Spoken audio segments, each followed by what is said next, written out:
Hello, lovely people. Welcome to part one of my December reading wrap up. Dooby dooby dooby dooby dooby dooby dooby dooby dooby doo. Dooby dooby dooby dooby dooby dooby dooby dooby Sophie Vlogs. If you watched my November fiction wrap up, you will know that I was coming down with cold. It is now definitely set in. But I read a lot of books in December, so I'm splitting this into two, and I'm going to do my best to be as concise as possible. I'll kick things off with the first book that I finished in December, and that is Daughter of the Moon Goddess by Su Lin Tan. This is, I believe it's the first book. It's either a duology or a trilogy. I cannot remember. Inspired by the Chinese myth of Chang'e, who is the moon goddess, and we follow, I've forgotten everyone's names, I'm very sorry, I do this all the time, but our main character is the daughter of the moon goddess. She's brought up sort of in secrecy because the people who have exiled her mother to the moon do not know of her existence, and then she ends up having to leave, and she has to sort of make her way in the world, and it involves becoming the companion of the prince, who is the child of the people who have imprisoned her mother, and shenanigans ensue. This is quite a big book. It's about 500 or so pages, and one thing that I really liked that I guess maybe subverted my expectations of the novel is how much plot happens. I don't know, I think I had in my head an idea of what the plot would be, and actually it was much broader and it spanned a lot of time, and there were lots of developments, and if you sort of view things as like almost like episodic narrative wise, like we covered like lots of episodes of things, and I really enjoyed that. It was much broader than I maybe thought it would be, and I also really enjoyed like some of the world building, that kind of stuff. There were some really cool ideas here. I think I'm not sure if I'm going to continue with the series, partly because our main character is one of those main characters where she's just amazing at like lots and lots of things, which is totally fine, and it's like a plot thing that happens, everything. But I guess one thing I liked about her journey is that everything came back to her mother, like all of the stuff she's doing and all of these other relationships she's forming and that kind of stuff. Like at the very core, everything she's doing is to try and free her mother, and I really liked that that was like a strand that ran through it. A lot of this book is sort of a love triangle between one love interest who in some ways betrays her, and then another love interest, and I know that this is going to be old news, but I didn't super care. There was a lot of melodrama to do with it. There was lots of things that I personally saw coming narratively and how this setup was going. And it's fine. But I think maybe I'm not sure if I want to continue the series. I don't feel a drive to continue the series, but it was an enjoyable fantasy. I really like lots of the world building elements, and I can see why people really love this, because there were lots of twists and turns and all of that. A non-fiction book that I absolutely loved is this little one, which is Lucie by Isabella Smith. This is part of the Modern Women Artists series. I saw a exhibition of Lucie work at the Holborn Museum in Bath, and I fell head over heels. I absolutely love her work. So I bought this just as a little introduction to her. It's super small. I think it is the shortest book that I read in 2023, but it gave me really what I wanted, which was just like a snapshot into this creator, this artist. I definitely understand more about her background and then her influences, and also the reception of her work at the time versus sort of the reception of her work now. It was really fascinating. This is a series, it's published by Eiderdown Books, and I really want to get more in this series. I think it's a really lovely introduction.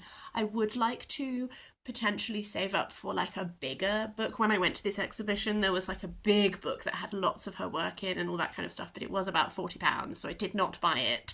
Whereas now, having read this, I do know that I'm really interested in her, so I think maybe I might save up and indulge in like a longer one. But I just thought she was fabulous. I really love her art, and knowing more about her life and how she creates and all of that has really added to my appreciation of her. She literally like was throwing well into her 80s. I just think she was amazing.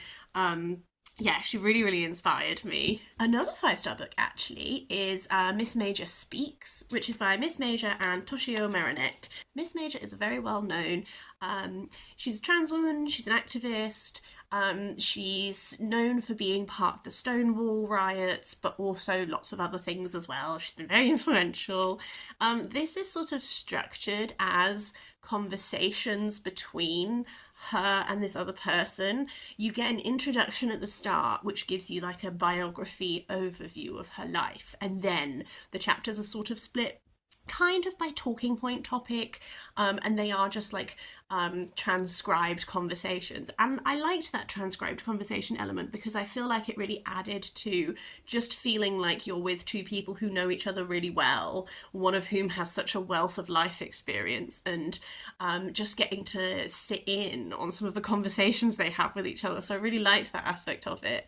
I rated it really highly because I think that she had some really important things to say, not just about trans activism and trans liberation, but about many other things across the board. She talks a lot about when she was in prison, she befriended someone who was a really active member of the Black Panther Party. She talks about how all of these struggles are interrelated, and her attitude towards helping people is like helping people practically, like finding the people who need your help the soonest and giving them that help in a really tangible way, rather than necessarily doing like benefits and all this kind of stuff. Like, no, really, really helping people who need it as they need it.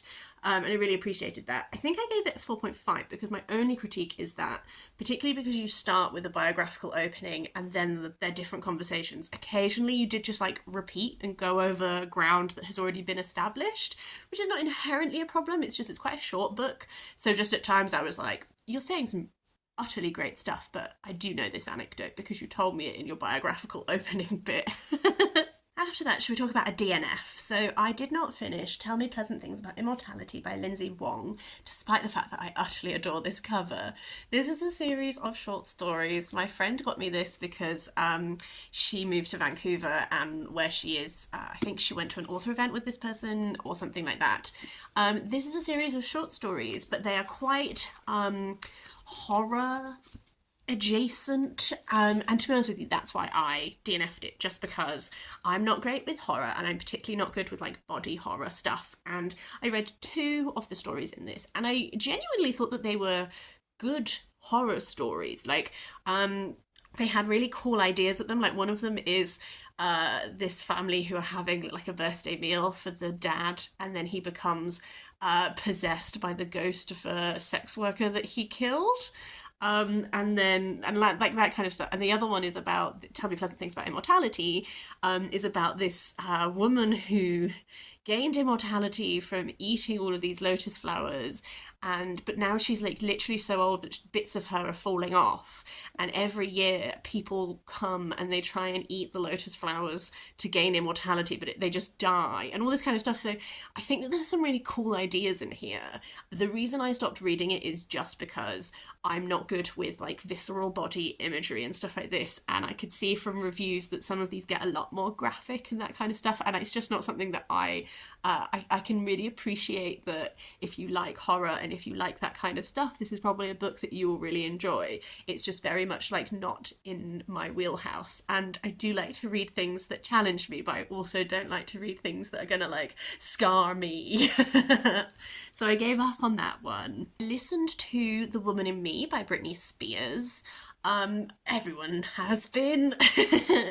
I think this is one of those memoirs which I didn't rate because I think probably it's not the best written memoir that I have ever read.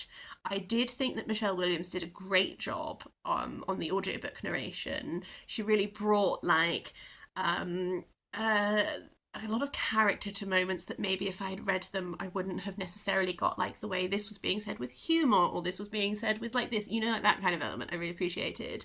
I think that this book is really important as a vehicle for someone who has undergone a lot of stuff to really get their story out there, and I think that I really value someone having that space to do that. I think from like a narrative construction technique, I don't think it was like the best put together, but I do think it did a really good job of capturing Britney's self and tone and way of speaking. It kind of reminded me of Paris Hilton's memoir in that way, in that both of them so clearly came away with, like, I felt the voice of the person. I also read another Kim M. Watt. I've just been working my way through this series in 2023.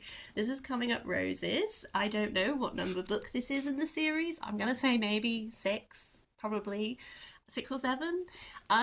I enjoyed this one actually. The one before this was the little Christmas short story selection, which was lovely, but it did advance the plot a bit, but it just was fine.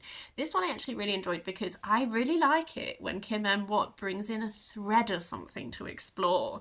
So for this one, Rose is a member of the WI who we've not super got to know previously. This is like a world in which dragons and mythical creatures exist. The knowledge of them is kept secret, but they have made themselves known to this WI group, this detective inspector, because these are like cozy mysteries. So with this one, Rose, who is a member of the WI, finds a dead body in her freezer, and the difficulty is that she's been having memory lapses, and she does not think this is something that she would forget doing, but because there are these other things in her life, they're making her doubt herself. There's this element as you're going through and trying to work out the mystery, which is like, could she have done it? And that element that I really liked in this is that alongside all of the cozy aspects, that's like descriptions of food, cozy village life, and all that kind of stuff, there's this real angle which is looking at like elder care.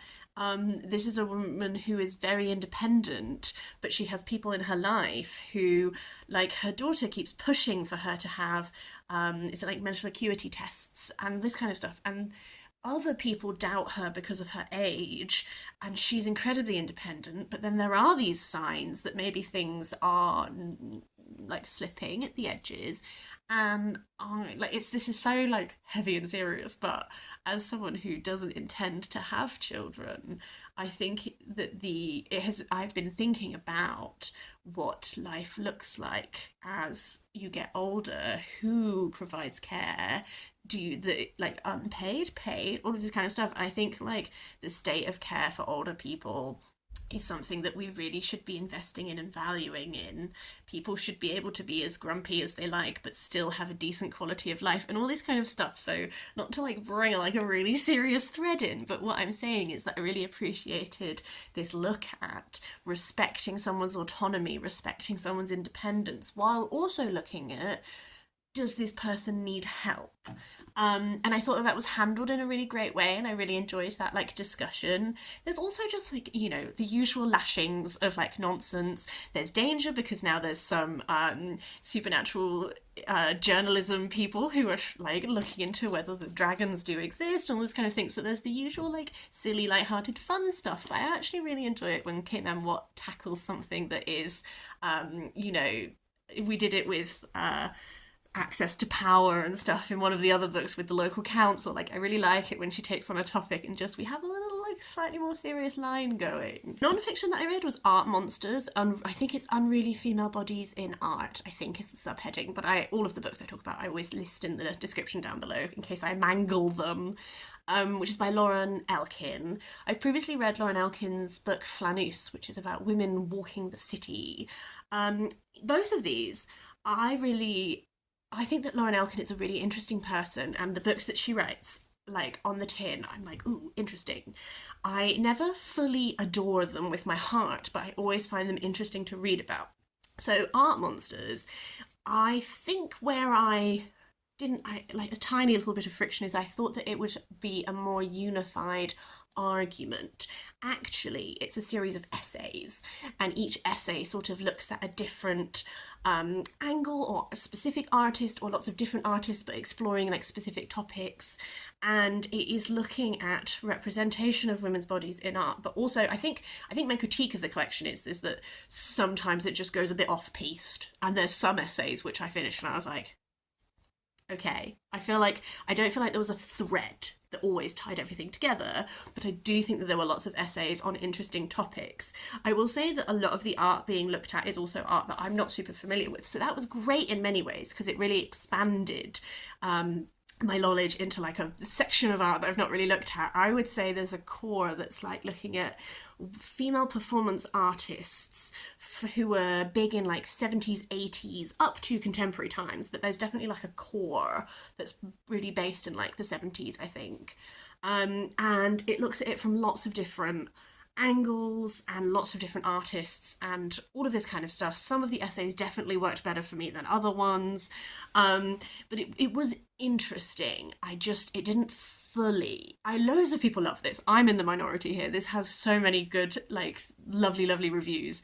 It definitely got me thinking, and perhaps it is one that I need to maybe revisit later and come back to and reread from time to time. I'm not sure. But yes, can we tell I've been interested in like art history stuff? I'm trying to expand, introduce some new artists into my knowledge bank. Continued a series that I've been reading, and that's the Thursday Next series. This is book 2, Lost in a Good Book. The first book of this series is called The Air Affair. We follow Thursday Next, who is a literary detective. This is a world in which literature has a great impact. People literally change their names to be the same names as their favourite authors. Like, it's highly, like, literary crime is big and all this kind of stuff. In the first book, Thursday Next took down a big foe. In this book, she begins it happily married to London, her new husband, and fielding lots of interview requests and that kind of stuff. And then as the book goes on, she starts to have these coincidences which are like so highly coincidental that like something's occurring and like unexplainable things are happening. There's another sort of division that is they can retire people, by which they mean they take them out of the timeline. They go to an early point in their life and they just remove them from the timeline, and they do this to Thursday's husband. And so a lot of this book is her trying to get her husband back. There's a whole other thread that is like this ability that she has where she can read herself into books. There's an organisation of people who do that, and she's sort of recruited. So this is my horrendously bad summation of the different strands in this, by which I'm trying to evidence that this series is doing so many things. I just love Jasper Ford's ideas. I think that he has such great ideas. There's always puns, literary references, all of that kind of stuff. I love it. I always have a really great time. The culmination of this book was actually surprisingly emotional, and I was like, oh wow. I just find them rollicking great fun. I don't feel like I have the most that is like actually like analytical to say about it. I think occasionally there's so much going on that pacing wise you're like, what is the top priority for my brain right now? I cannot tell. But I just love all of the detail. I love all of the world building. There's like a big cast of recurring characters, all of that kind of stuff. Like, this is a series this is only book 2, but I just know that I want to just read every book in the series because I'm having such a good time with it. My penultimate book is The Do's and Donuts of Love by Adiba Jaigirdar. This is my third Adiba Jaigirdar, actually. I will say this is probably the one of hers that I have enjoyed the least, but I still really enjoyed it. Shireen is our main character. Remembered a name. Look at me go. I can't remember anyone else's name in this book. But Shireen is, her family is Bangladeshi. They own a donut shop. She has entered essentially Junior Bake Off, but in Ireland, and with lots of puns. There are so many puns in this book. If you love like a food related pun, you will love this. And she's entered this competition and she gets in, and it's about her competing in the competition, but one of the competitors is her ex-girlfriend and they've only very recently broken up. There is another competitor who is like a love interest, and so a lot of this is about her competing in this competition. With most of Adiba Jaigidar's books, there is an element that is exploring like body image, and so Shireen is fat and she's very much okay with it, but this does look at the way in which her own culture views that, but then also a big strand in this is her and her ex-girlfriend are the only 2 contestants who are people of colour, and how the audience reaction to them differs compared to all of the rest of the cast in the way that they are targeted by people online and that kind of stuff. So there's a real heavy look at that sort of side of things, which I really appreciated and I thought was handled in a really great way. I think for me where this just like fell down a bit is just it's really predictable plot wise. So the delight of it is gorgeous food descriptions. It's super fast paced, like fun, all of that kind of stuff. It's just because it's super obvious, like what's happening, like where your next beats are. It just meant that I didn't fall like head over heels in love with it, because I was like, oh yeah, I know this thing which I totally saw happening is now happening. You know, I don't know. Maybe that's just me being too fussy, but I always really enjoy Adiba Jaigidar's work. I find it really great to read. So I had a fun time. Another book that I had some mixed feelings of, which is my final book that I'll talk about in part one, is Ithaca by Claire North. This is the first book in, I don't remember what it's called, but it's like the Penelope something or other. This is focusing on Penelope. Well, it kind of is focusing on Penelope. It's focusing on Ithaca during Odysseus's absence. So we're narrated by Hera, which was a great narrative decision that I really enjoyed. I've not read a book that's narrated by Hera before, and I feel like Hera is a figure who is quite often demonized in Greek mythology retellings, and that's fair because it's very easy to do, because you know, Hera's attitudes towards the women that Zeus, let's be honest, sexually assaults, is often quite extreme.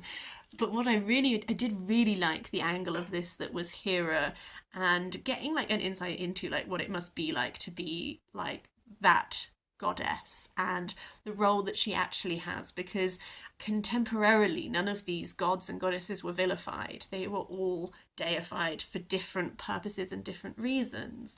I really appreciated that.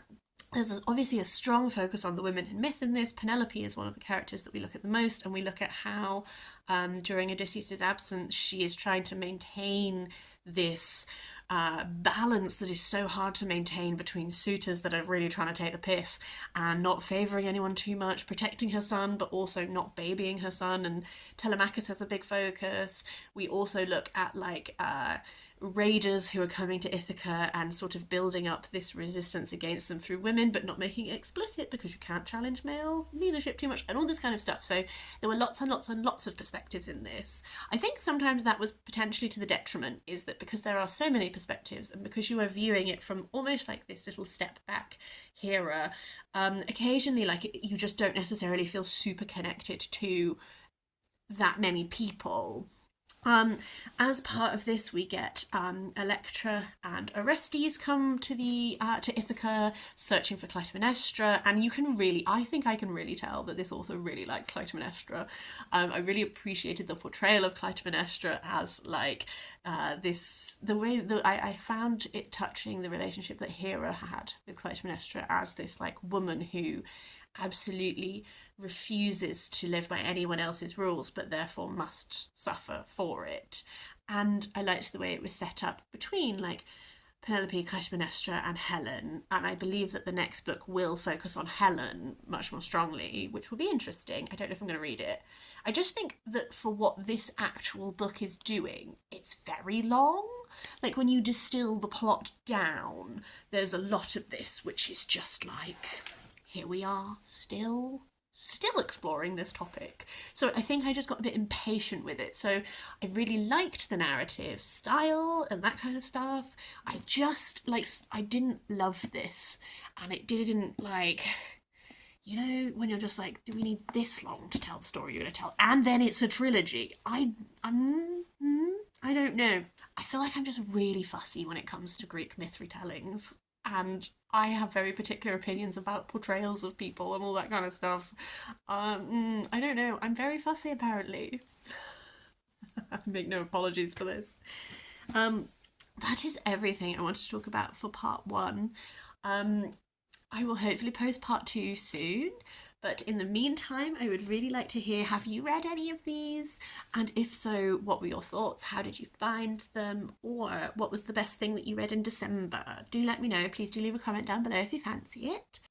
But yes, I hope you're having a really lovely day. I will see you next time for something different.